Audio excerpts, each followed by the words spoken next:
Hello everyone, I'm Charrisa. I'm sure many of you would have heard of the recent cooling measures that the government has announced. That includes changes in additional buyer's stamp duty, lower loan-to-value for HDBs, and tighter TDSR threshold. Many of you might be thinking, is it going to be harder to purchase a property in Singapore? As I would say that 80% of us will require a loan in a property purchase.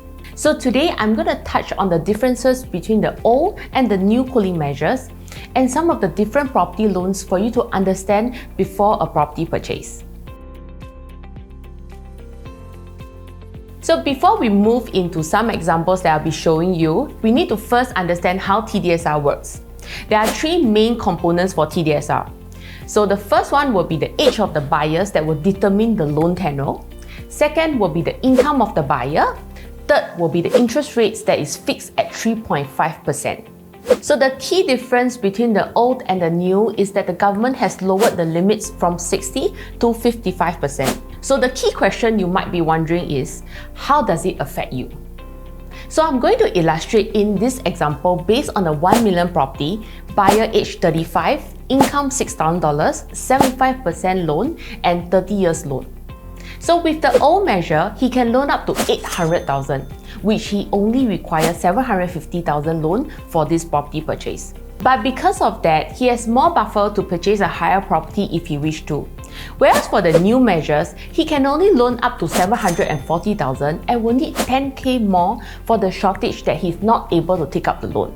So next I'll be talking about is the importance to understand your property loan because it is a big component to your next property purchase. And I have buyers above the age of 50 having difficulty in getting a decent loan amount.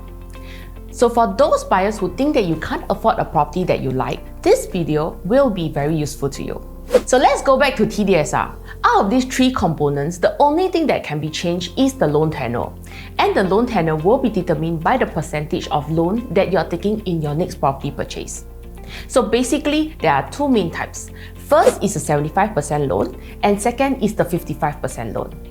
So let's say a buyer is 50 years old this year. For 55% loan, you will take 75 minus the current age of 50 is equals to 25 years loan. Whereas for 75% loan, you will take 65 minus 50 equals to 15 years loan. So now I'm going to use these two examples to show you how it is done. So the first example I would like to show you is for a property of 1.5 million at a buyer's age of 45 years old and an income of $6,000.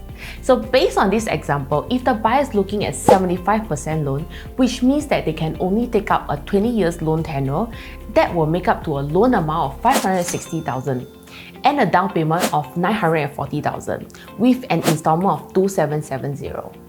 Whereas if you are taking a 55% loan, your loan tenure will be increased to 30 years and your loan amount will be increased to 730,000 and your down payment is 770,000 with an installment of $2,666. Because of the additional 10 years loan, the 55% is a better choice as you are paying a lower down payment and yet lowering your installments at the same time. The only setback is that you have got to pay an additional of 10 years of installment. Second example I would like to show you is for a property of 2.2 million, a buyer's age of 55 years old and an income of $12,000.